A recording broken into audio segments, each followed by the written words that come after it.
อนุโมทนาบุญกับบุญกฐินทุกวัดทั่วไทยเนาะ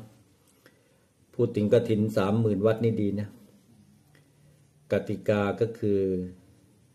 มีพระครบ5 รูป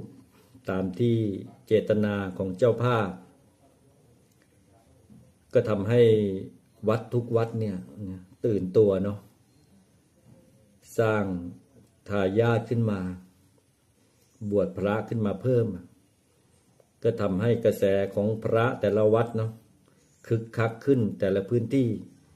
จากปกติแล้วอยู่ด้วยกันแค่รูป2 รูปก็เป็นปัญหาของวัดล้างต่อไปแต่กฐิน30,000 วัดเนี่ยทำให้ทุกวัดได้บวชพระเพิ่มขึ้นวัดละ5 รูป5 รูปขึ้นไปเนี่ยจากพระทั้งประเทศเนี่ยสมมุติเนาะ30,000 วัดคูณ5 รูปเนาะ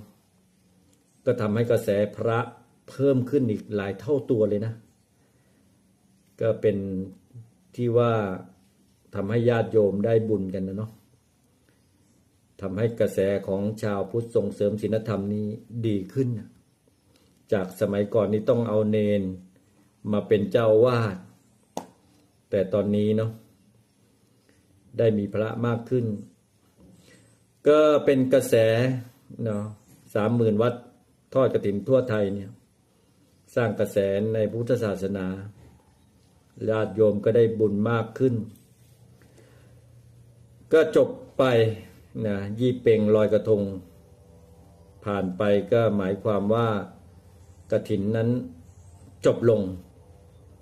ต่อไปก็ทอดได้แค่ผ้าป่าสามัคคีนะกฐินนี้ต้องรอปีหน้าแล้วอนุโมทนาบุญกับทุกท่านทุกวัดเนี่ยที่ได้ทอดกฐินผ่านไปพระได้ผ้าใหม่โยมได้บุญเต็มที่วัดก็ได้ทุนในการที่จะไปบูรณะดูแลวัดวาอารามต่างๆแต่ละวัดก็มีค่าใช้จ่ายทั้งนั้นแหละนะเพราะฉะนั้นปัจจัยทุกบาททุกสตางค์ที่ทำบุญกฐินไปก็จะได้เป็นทุนแต่ละวัดเนาะได้ดูแลซ่อมแซมอาคาร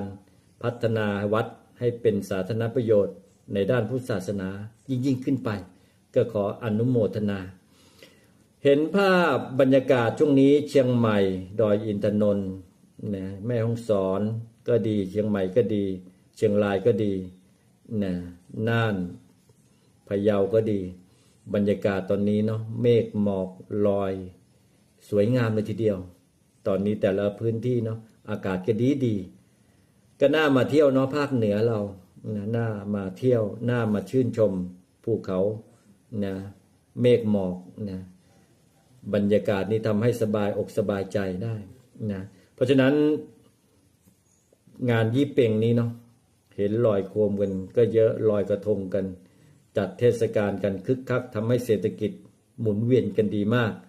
ชาวต่างประเทศก็มาชื่นชมมาเที่ยวกันเป็นจำนวนมากก็ทำให้เศรษฐกิจดีขึ้นเนาะ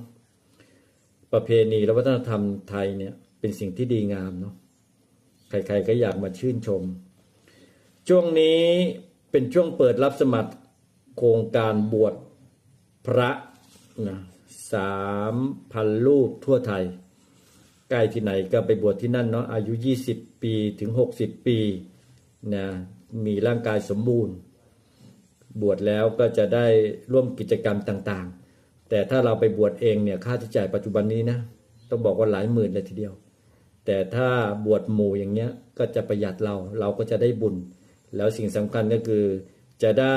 มีพระอาจารย์มาเทศน์มาสอนมาอบรมแต่ถ้าเราบวชธรรมดาอย่างเดียวไปอยู่วัดต่างๆเนี่ยหลวงปู่หลวงตาท่านก็มีภารกิจเนาะท่านก็ไม่มีเวลาที่จะมาเทศน์มาสอนเราเพราะฉะนั้นบวชในโครงการเป็นสิ่งที่ดีทำให้พระอาจารย์ผู้มีความรู้ความสามารถเนี่ยได้มาเทศน์มาสอนมาอบรมเราก็จะได้รู้หลักธรรมของพระสัมมาสัมพุทธเจ้าก็จะได้เป็นผู้หลักผู้ใหญ่เนี่ยที่ดีต่อไปด้วยศีลธรรมก็ขอเชิญมาสมัครได้ที่ศูนย์ใกล้บ้านทุกอำเภอทุกจังหวัด